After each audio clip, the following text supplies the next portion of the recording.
So what's up? What's up, low 70s golfers? So the reason we're doing this today is I believe that we all have unlimited potential. However, we have limiting beliefs. I believe the common golfer has the ability to do uncommon things and actually shoot in the low 70s rather quickly. And one of the things that hold us back is belief and mindset. So today I brought on a good friend of mine, a special guest who's going to actually dive in, and we're going to cover a few things. One, we're going to cover exactly how does mindset affect performance. Number two, how do you get into a peak state? How do you get yourself into a peak state? And finally, we'll finish with how does commitment and decisiveness relate to tapping into your true potential so you can make birdies, you can own your mindset, and actually score in the low 70s consistently. So welcome, Brian Arrogance. Hey, low 70s golf. What is going on? Dean, would you like me just to jump in? Do you have a specific question for me, or do you want me to just jump in and start talking? Because I'm totally happy to do that. Well, we can do two things. One, you can introduce yourself, tell a little bit about your background, or you can just go into the first question. What do you prefer? Cool. So here's what I'll do is rather than giving you a long introduction on myself, what I'll do is as we go through the process, I'll kind of reveal parts of myself that are necessary for that so that we can get kind of the most out of it and in the shortest amount of time for you guys. So first and foremost, I guess the way to start this entire thing off, right, is, and I hate to use this term to describe myself because it's very cliche and everybody uses it, but I'll just start very broadly and say like a performance coach. Okay, now what do I mean when I say performance coach? So by that, I mean whatever it is you're doing tactically. So whether you are golfing, something that I happen to excel in is handstands, for example, but maybe you're doing something else that requires tactics, like say starting a business or doing whatever that is. Tactics aren't ever the most important thing or the starting point that you should consider in what you're doing. The most important thing first is analyzing what you believe to be possible about yourself. So think of it like this, right? When I talk about beliefs and I talk about how that actually affects you physically and mindset affects you, you need to understand something called a belief cycle. Single most important thing, okay? So for a lot of you guys, you've probably never heard this before. So I'm going to just walk you through it so that you understand kind of on a basic level how everything happens, okay? So just to start, if you guys all think to yourselves right now, you have a certain set of beliefs that are in here. You just have a certain set of beliefs in your head that you choose to believe about yourself, things that have been there for a long period of time. And sometimes we have things that we choose to believe about ourselves that we don't even know are there, okay? And unfortunately, let's just take an even bigger step back. Unfortunately, we were given our current set of belief system at a time when we were most defenseless, right? So think about things that you believe about yourself in general, right? Think about how you perceive yourself. Think about how you perceive the world. Think about how you perceive your own potential, which is what we're going to talk about today. And think about, let's zero in even more, how you perceive your potential around your golf game. All right? So fundamentally, you have beliefs in here. The beliefs ultimately will determine what you do out there, the actions that you take.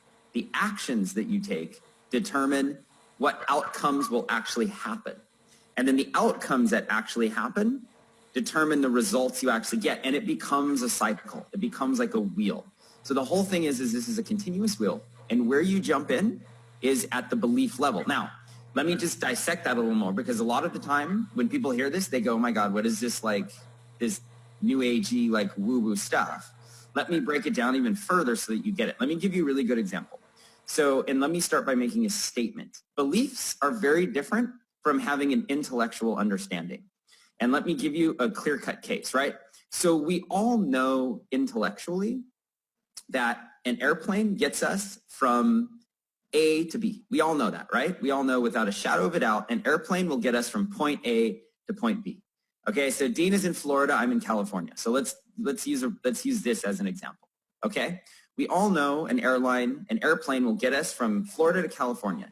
Now, let's say, for example, Dean was coming to California to visit me, and he goes to the airport, and it is time to board his flight. If he doesn't have an actual belief an actual understanding that that very airplane that he is getting on will take him from Florida to California, he will not get on the plane, period. No matter how much he knows that an airplane gets you from point A to point B, if he doesn't believe that that airplane will actually get him from point A to point B, he doesn't get on the plane. And that's non-negotiable, right? And you guys can think about that from your perspective too, which is, again, it's one thing to intellectually know something. It's another thing to actually believe it. And with golf, here's the thing that's super important. And I apologize to you guys. I am like, if I screw up the language or I butcher the golfing language, I don't know it very well. I am not a golfer. I'm a hack. I hit the ball off into the tree and in the woods. So if I butcher it, forgive me. But I want you to understand this, right? We all know, and we've seen people on TV that shoot par, that shoot into the low 70s, in the high 60s. We know it. We know that that's possible, right? Intellectually. Now, the question, though, is, do you believe deep down that that is possible for you? That's the question. Do you believe that, hey, I know that other people can shoot par? I know that other people can break 70? In fact, maybe take it even a step back, right? You know that it's possible for people to break 100, to break 90, to break 80, to break 70.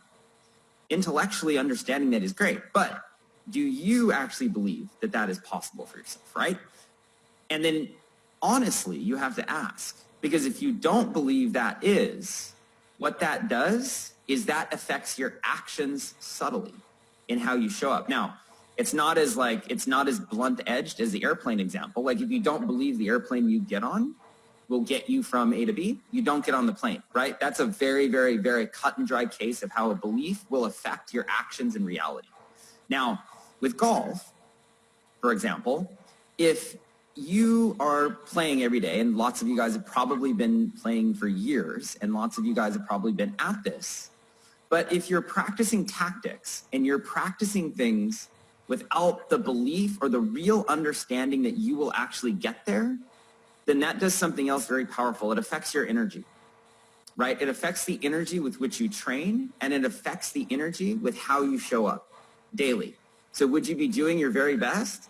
Probably not. If you were doing something without the belief that it was actually possible for you, you're going to show up very, very, very differently. Let me give you an example of that, right? So imagine you were on the golf course one day playing, and all of a sudden some golf god came down out of the sky and looked at you and was like, hey, I see this vision, I see this prophecy in the future that in just 3 months' time, you'll be able to not only take your golf game down 10 strokes, but you'll be able to take your golf game all the way down to par. I see it. I see it in the future in 3 months, right? Let's say that was marked on the calendar on a specific date. This date at this time, I'm shooting this, right? And it was guaranteed by the golf gods. They delivered the prophecy to you, the message to you. How would that change the way you show up? Ask yourself, honestly, how would that change the way you show up? You'd show up really differently. You would all of a sudden you would show up your best, but then by doing that, you would access an area of your psychology that most people normally never access, right? And this is kind of like a bigger picture in everything, which is, along with beliefs that we develop comes identity, right? Which is, who do we fundamentally believe we are? Who do we fundamentally believe that we are capable of being and who we can be, right? Because, again, you guys probably all have goals, right? And I work with people, and I see people who have goals all the time.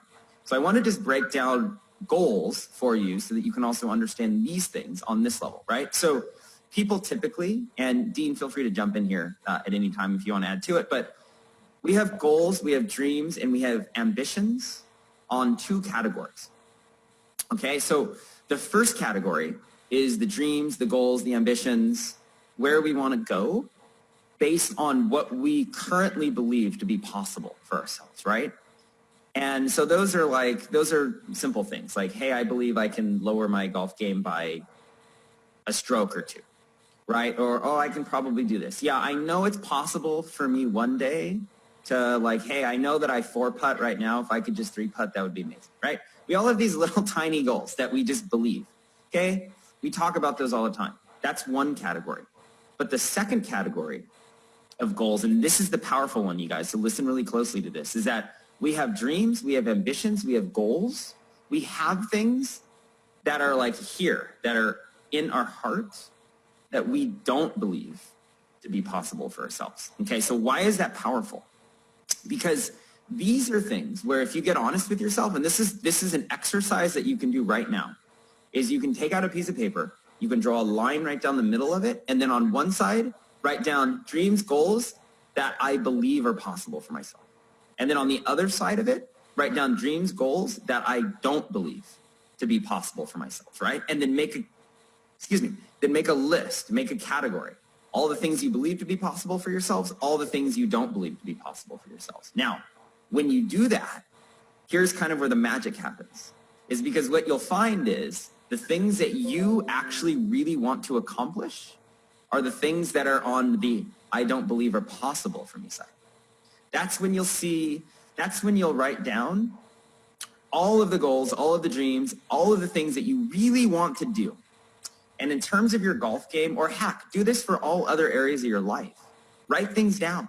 And then when you look at them and you see those, you're going to find that kind of like deep down in here in your heart, those are the ones that actually really get you excited. Not the ones that you believe to be possible.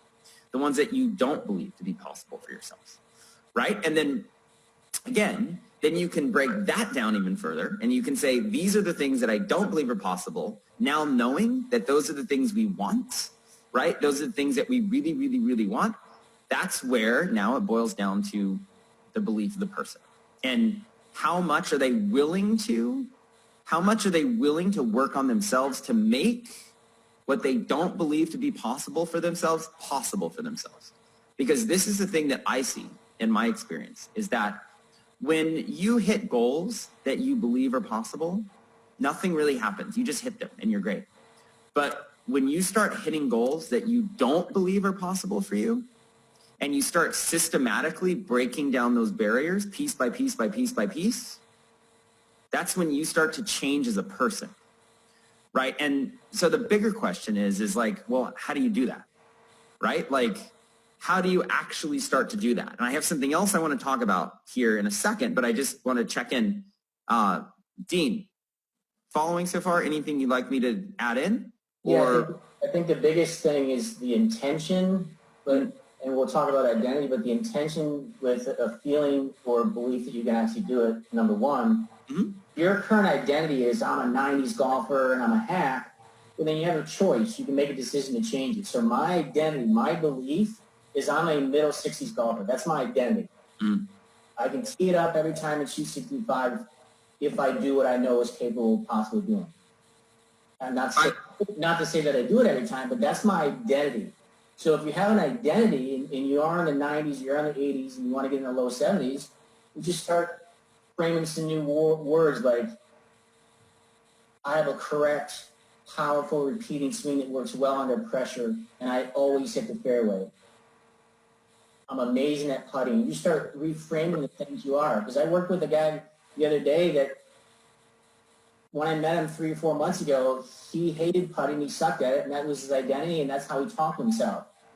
And he was shooting 40 putts around, and once I started to break him down about his belief in the words that he uses, we started to train that. Now he's able to shoot, 31, 33 putts, and he was able to drop 8 strokes just like that because he changed his belief set once he got the skill set and the proper belief of actually how to stroke a putt. And now that's really what it gives you confidence. Starting at the level in here, and I want to jump in. I have actually a really powerful story to share about this. We'll talk about identity in a second, but there was a story about Kobe and Shaq. I can't remember where I originally heard or read this, but it is super powerful, and it resonated with me, and it will resonate with you guys. So this was back like in the early 2000s when Kobe and Shaq both played on the Lakers.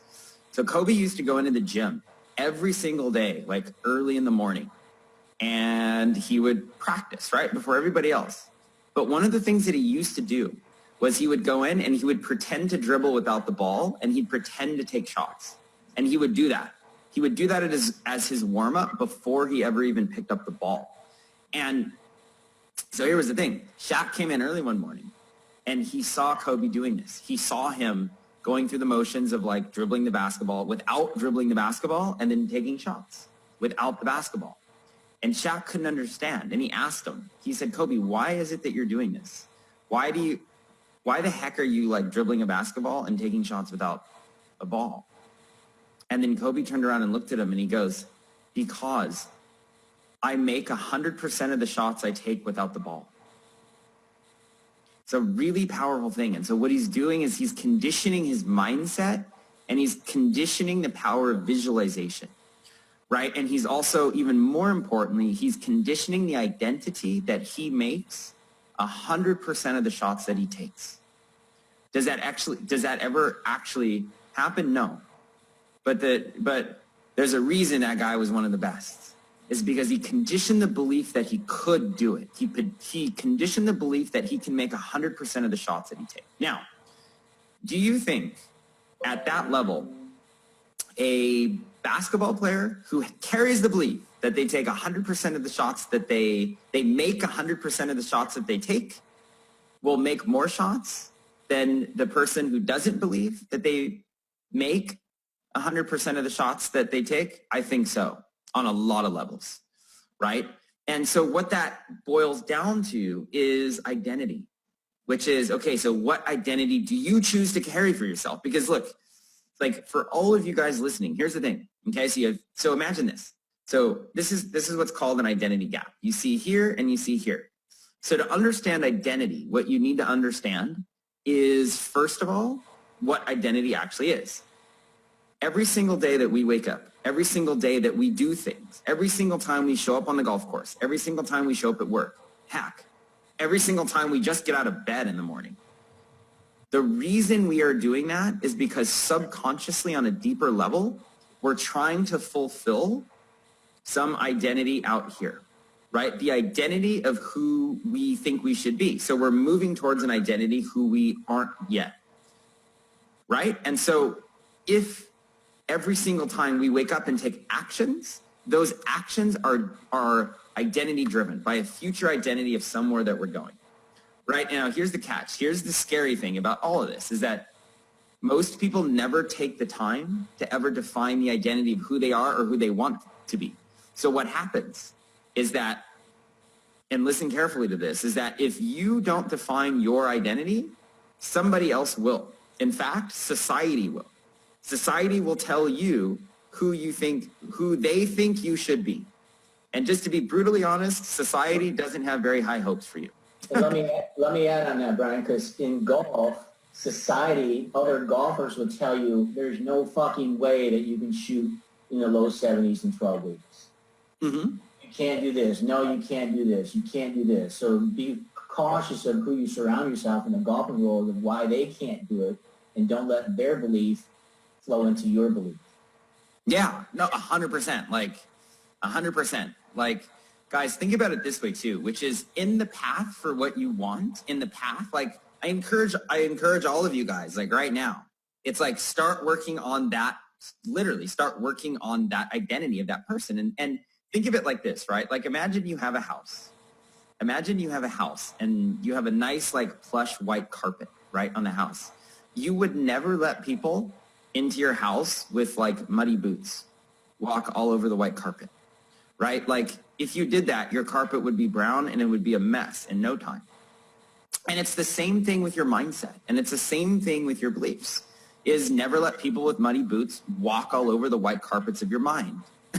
Don't do that, because before you know it, your mind will no longer be a plush white carpet. It'll be a brown carpet and it'll be a mess, right? So if you have a bunch of people, again, so common beliefs, I'm not a golfer, but I'm going to go out on a limb here and I'm going to guess that some of the common beliefs that people deal with that prevent them from taking their game to the next level is probably, well, I'm too old. Should have done it when I was younger. Or, well, I have the wrong body proportions to do this. Great. Maybe that's another one. 3, maybe it's, oh, I've always been bad with the putter. Oh, I have bad hand-eye coordination. Or, oh, I'm unathletic. Or, oh, I weigh too much. Or, oh, I didn't eat the power bar, drink the Gatorade that I needed before I got onto the course. I don't like Gatorade, so I can't do it. Whatever it is, right? You have a whole bunch of these beliefs that just stand in your way. And then what they do is they act as, think of it like this, you guys, virtual roadblocks.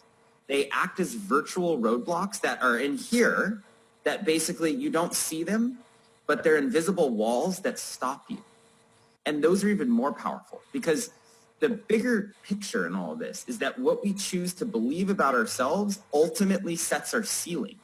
It sets our ceiling, and then our ceiling is how we define ourselves. And so a lot of it is that a lot of the, with physical stuff especially, right? So I excel, if you go look on my Facebook page or you send a friend request to me, I excel at teaching people how to do hand balancing and handstand. Probably doesn't make any sense to you guys, but you can go check it out, right?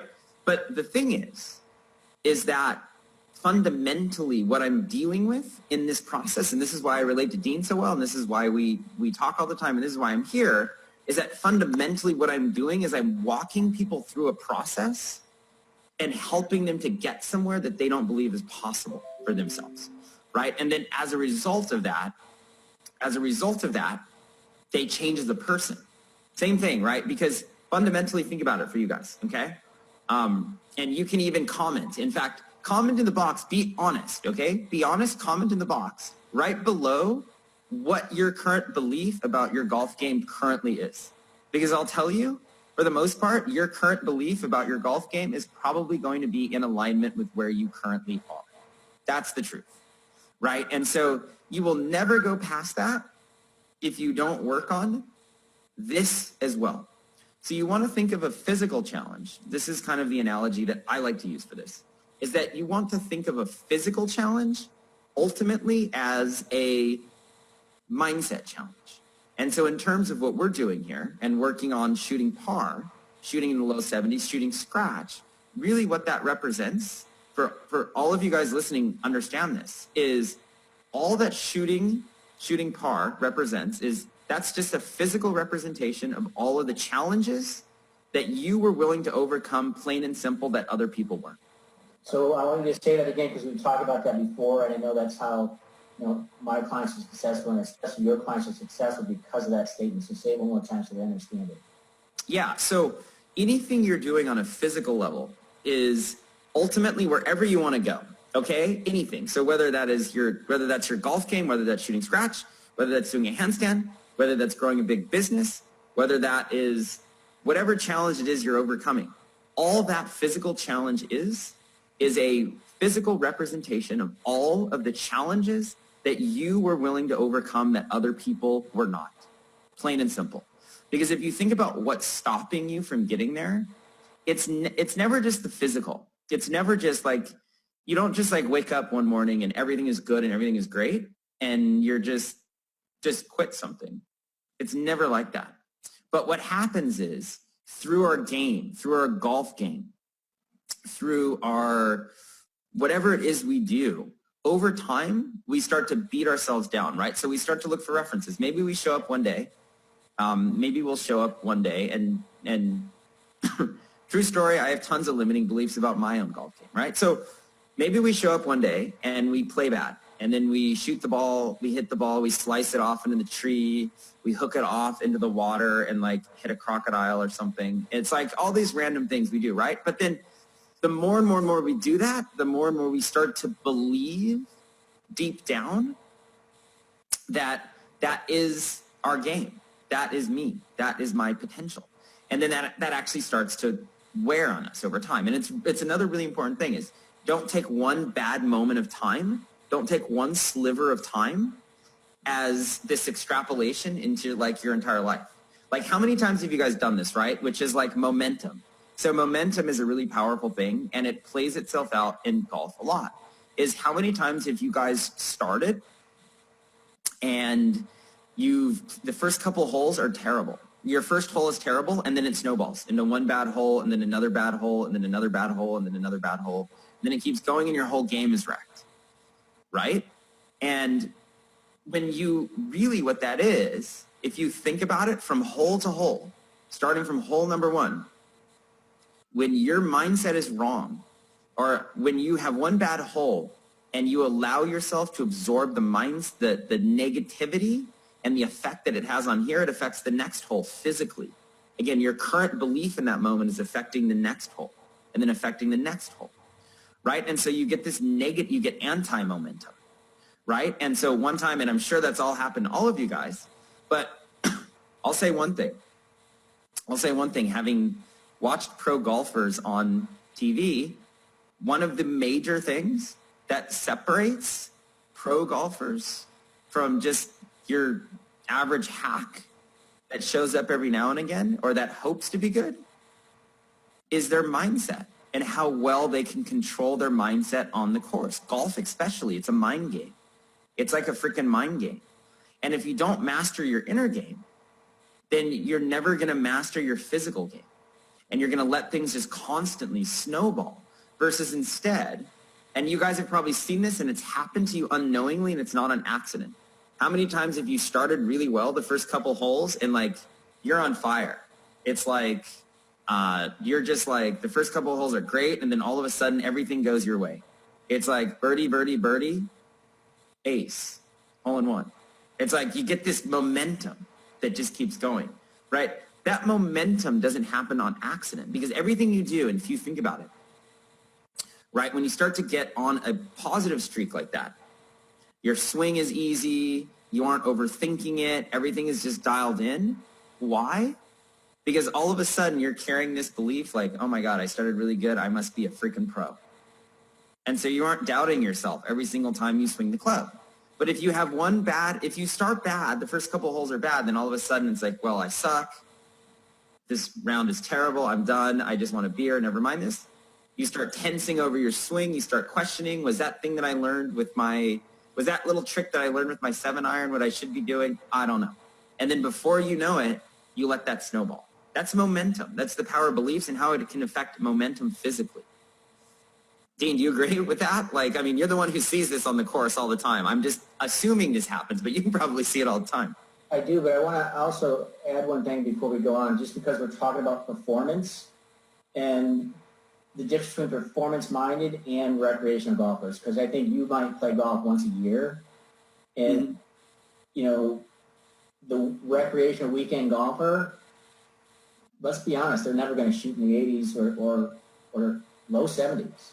So let's talk about, you know, how do you get yourself into a peak state so that you can be committed to be in the low 70s, make birdies, and just separate the difference between the two types of individuals. There's the weekend golfer and then this performance mind that actually want to level up and shoot in the low 70s. Okay, so this is really good, and this brings across an even bigger question. Okay, so really what we're talking about here now is commitment, is being committed to what you want. So having spoken, so I speak with people on the phone all the time who have big goals, big dreams, big ambitions, all of this stuff, everything out there, right? Everybody talks a big game, but here's the reality, is that most people just don't have the work ethic to truly match their ambition. Everybody talks a big game, but very few are willing to actually make it happen. Very few are actually willing to follow through on that. And oftentimes, where that comes from, again, is back to what I originally said.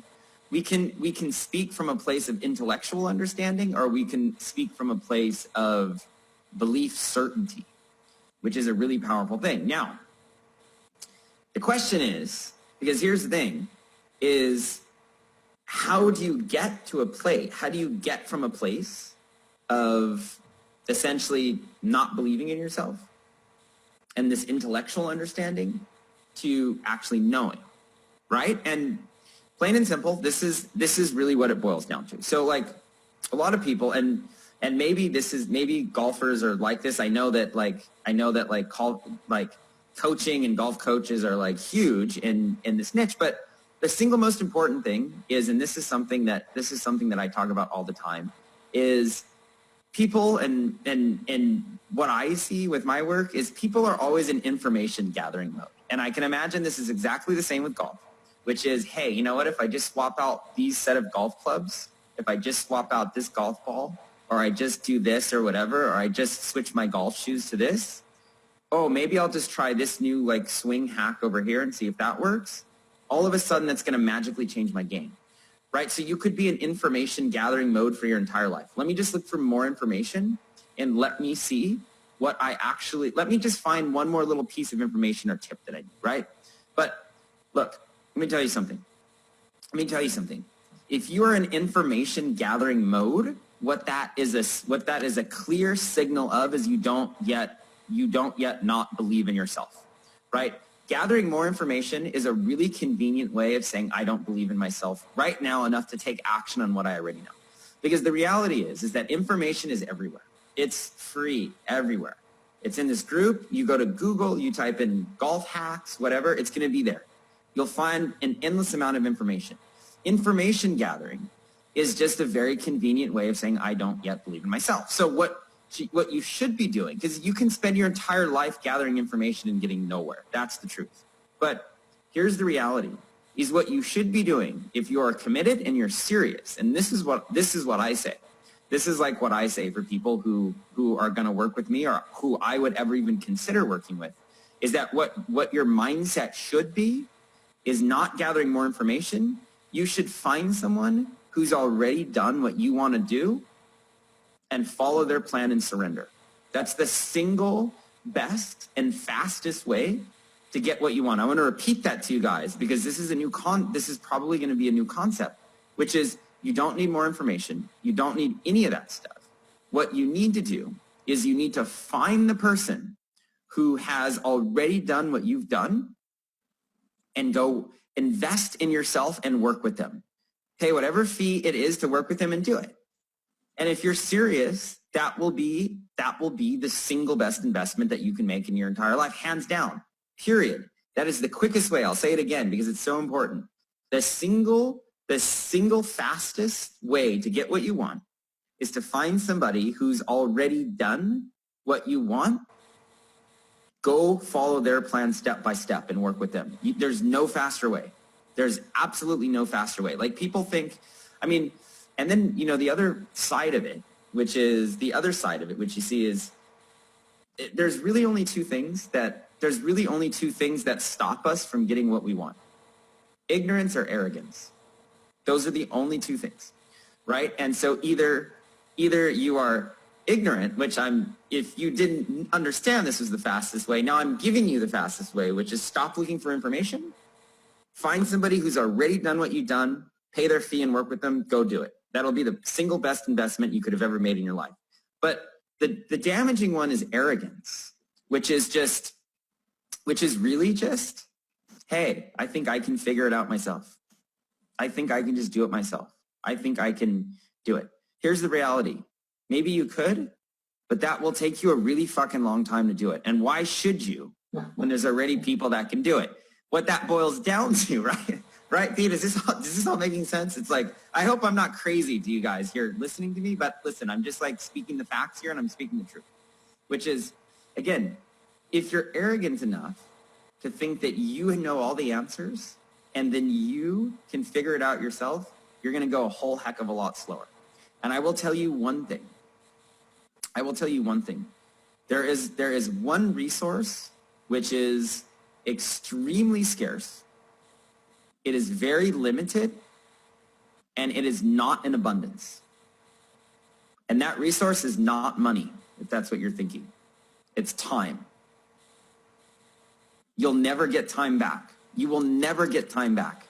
And so my thing to anybody who this is a bigger message, which is if there is something out there that you want to achieve and that you want to do, don't just sit back and say someday, go do it. Like, step up and go do it. Like, if you want to shoot scratch, you want to shoot par, you want to shoot in the low 70s, you want your golf game to be better, like, hands down, like, you're staring at the person, not me, the person next to me on the screen.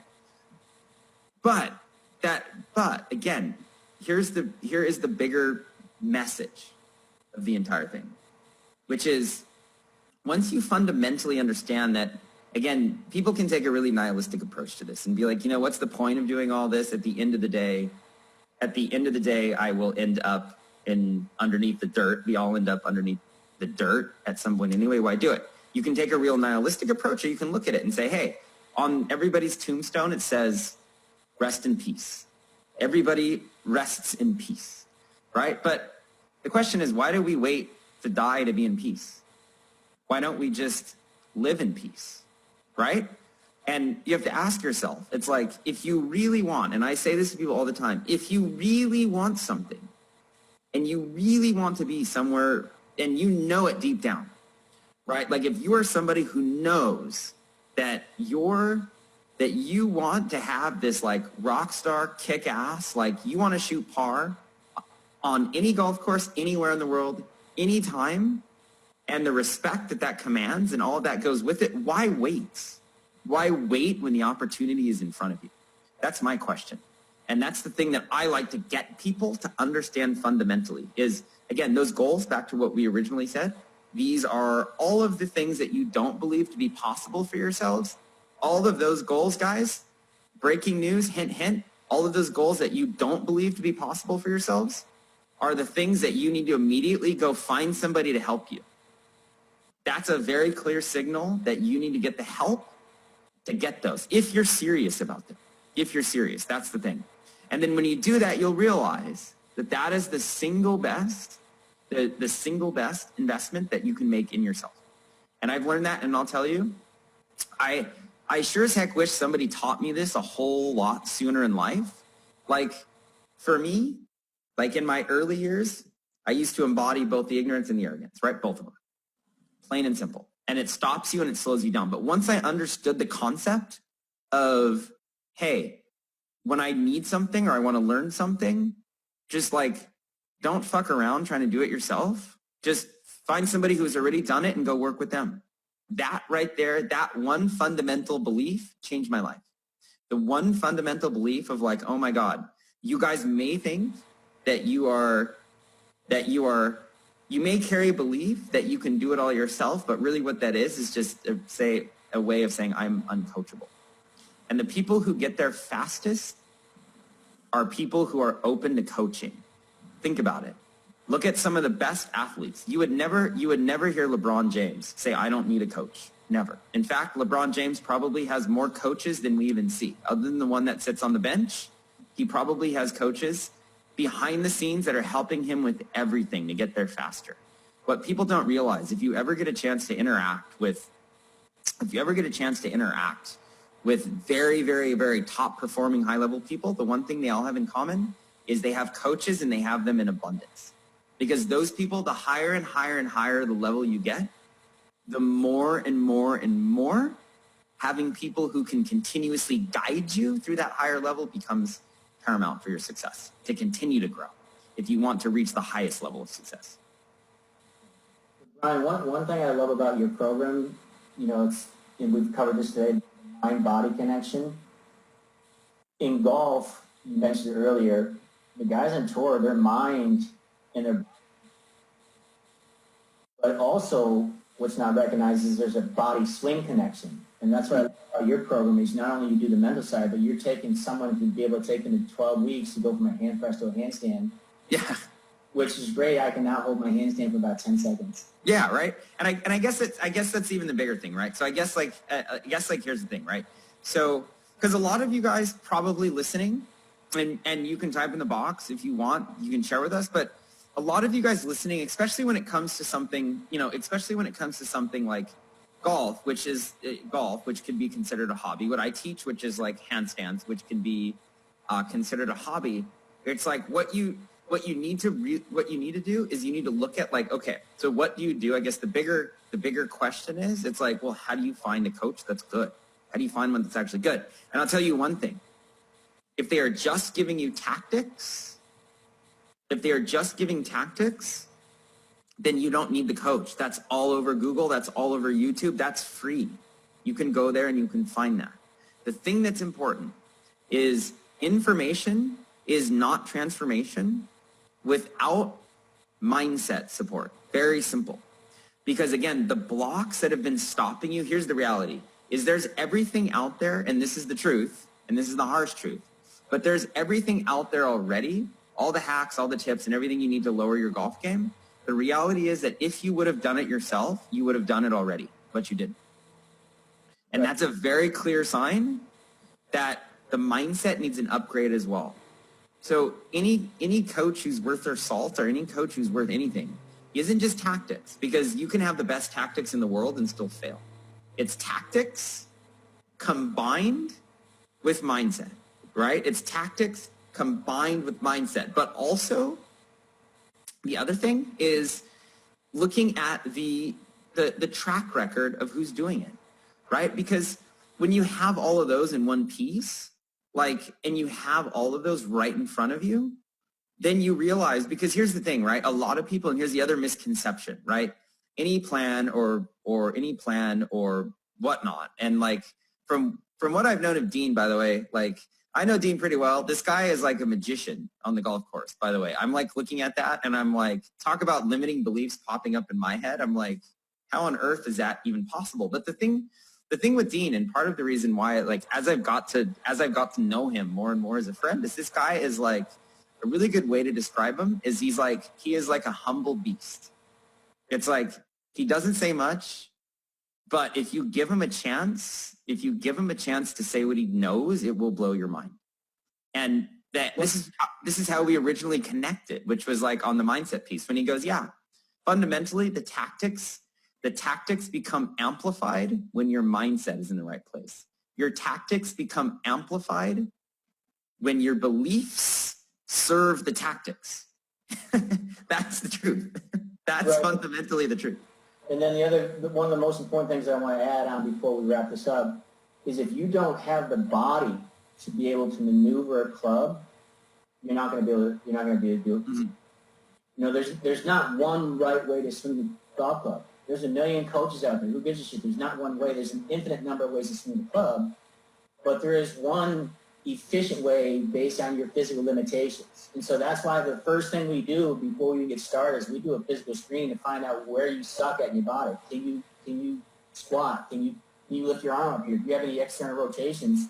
And we work on that right away. I mean, that's what you do in your body breakthrough program, where you foundation. So talk about the Skyscraper Foundation. Yeah, okay, very good. So we'll wrap up with this. This is really, really, really good. And I think the thing is if you're serious, there's this thing, right, where if you're serious in what you're doing, you should look for every advantage possible.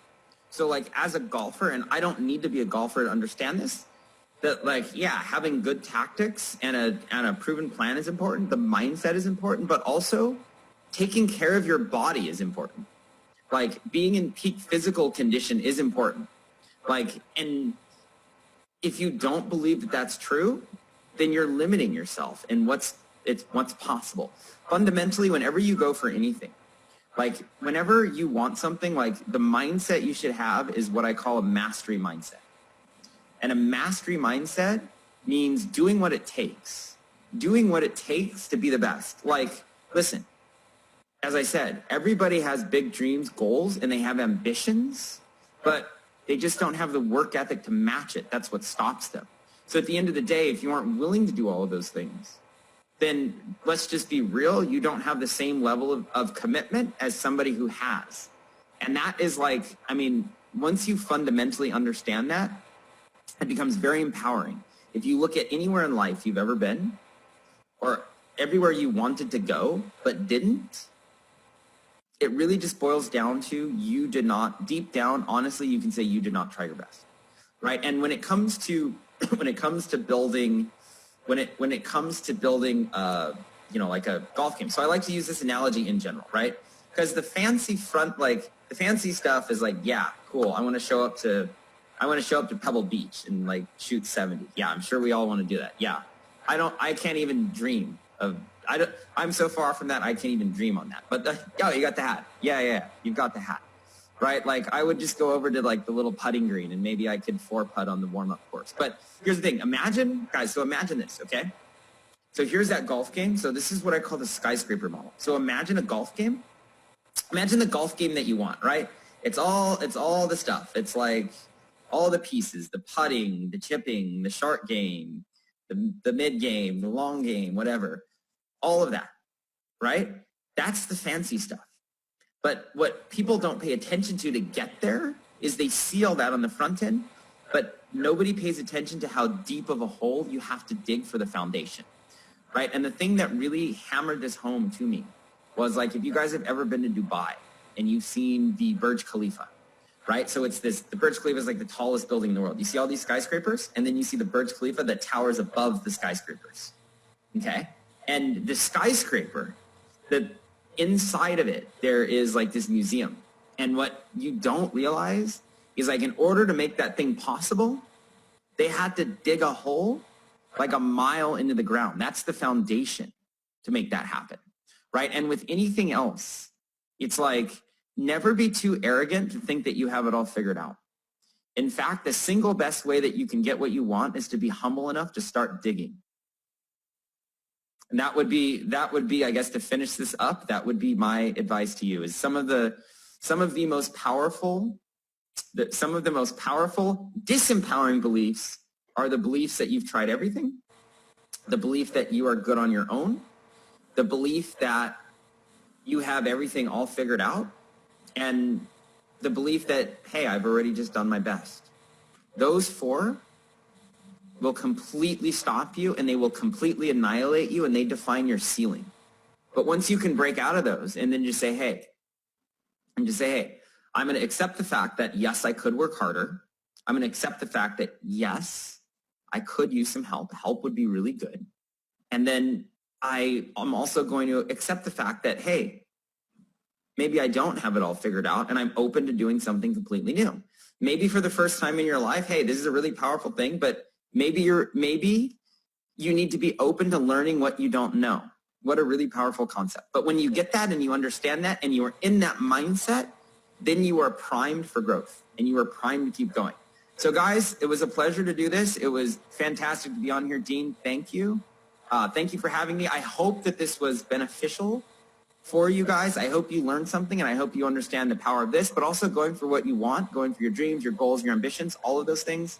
If you want, you can shoot me a message on Facebook if you want to connect with me, if you don't think I'm some, like, weirdo and you actually want to say something. That's where you can find me.